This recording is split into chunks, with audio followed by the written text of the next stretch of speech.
Welcome back, modern drummers. This month we're talking about warming up your feet and hips for your bass drum playing. We've already talked about rethinking your warm-ups. We've also talked about warming up your hands. Let's get into the big stuff. Now, before we hop in, there are two things I want to really quickly touch on. I want to make this short so we can get right to the practical stuff. One, warming up your lower body for playing the bass drum is important. Your hips and your feet are really the gateway to your lower back. If you have mobile hips, strong hips, and everything below the belt is good, it's not going to put too many awkward forces into your back. I see way too many drummers who have back pain, and really if your drum throne's in the right height and your hips are moving good, it won't cause abnormal forces into the back. If your hips are moving poorly and force motions into your back that are not quite so good, your back's gonna rock back and forth like this, and the force on the one side in your lower back's gonna start pinching things and could lead to injuries down the road. So we wanna make sure that your hips are warmed up. Number two, through this potentiation warm-up, we have a few rules that we wanna focus on. One, we want to stay within our active range of motion. Two, we want to avoid fatigue. Three, we want to avoid pain. Four, we want to feel the muscles we want to feel. And five, we want to try and squeeze those muscles as hard as we can. So when we get into the actual practical portion right now, please remember those 5 tips. The first warm-up we're going to look at today is hip flexion. And hip flexion is the range that really helps to give you all the power with your bass drum playing, especially if you're playing 4 on the floor, really heavy bass drum. So what we're going to do is I want you seated on your throne or on a chair. You're going to sit tall and maintain a strong posture, and I want you to pick your leg up towards your chest as high as you can without shifting your back too much. This is going to engage your hip flexor, which is a large muscle in the front of your leg, just to the side of your quad, and hip flexor is one of those areas that people have a lot of problems with, but it's also a gateway muscle to help you get more flexibility. So like we've talked about, I want you to pick your leg up, come back down.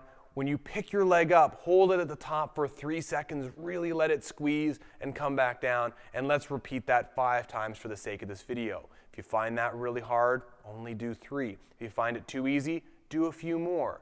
But again, like we talked about already, if you can feel that hip flexor, really try to squeeze it as hard as you can. The second one is dorsiflexion, and dorsiflexion is the motion where you bring your foot towards your shin, which is again is an essential part of playing the bass drum. That's usually where you get the burn if you're working on bass drum speed. What I'd like for you to do is seated on the ground, same position, feet flat on the ground. I want you to bring your toes towards your shin and try to get that burning sensation in the front of your shin as you can see here. Bring your foot up towards your shin, contract that muscle, hold it for 3 seconds, come back down and repeat that 5 times. Some people have a really hard time feeling this one, but if you can feel it really easily, try to squeeze it as hard as you can. 3 seconds for 5 so far. Just get it really, really tight. The last one you could do seated or standing, and it's actually using plantar flexion or a seated calf raise to your advantage. What you're going to do is you're going to have your feet flat on the ground like we did for the dorsiflexion. I want you to dig your toes into your shoes or into the ground as much as you can so you get the whole bottom of your foot contracting. Then slowly lift your heels up to flex your calf muscles as much as you can and squeeze them as much as you possibly can for 3 seconds and then come back down. Repeat that for 5. Again, as I mentioned, if seated for some reason is not an option, both the calf raises and dorsiflexion potentiation warm-ups can be done standing. The main rule is avoid fatigue and avoid discomfort. Now you might be wondering from the last few series, how does this all fit? You have the hand warm-ups and the lower body warm-up. It seems like a lot. I mean, we've taken 3 months to get to this point. Frankly, once you digest it all, it should only take you a few seconds to do.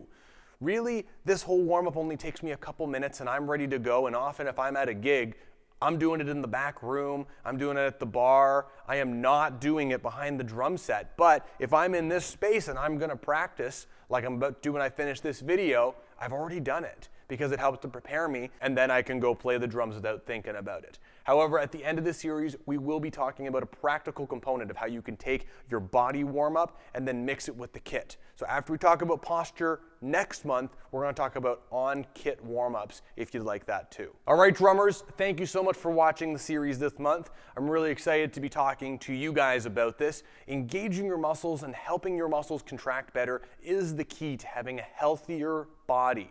If you have back problems, this is a great warm-up. Personally, I have a back injury from exercising years ago before I knew some of the stuff I know now. And this warm-up, the hip stuff in particular, has really helped my back, especially with some of the more syncopated lower body drumming. So, thank you so much, drummers. This is Brandon from Drum Mechanics, your biomechanics and fitness resource for the modern drummer. Thanks for watching.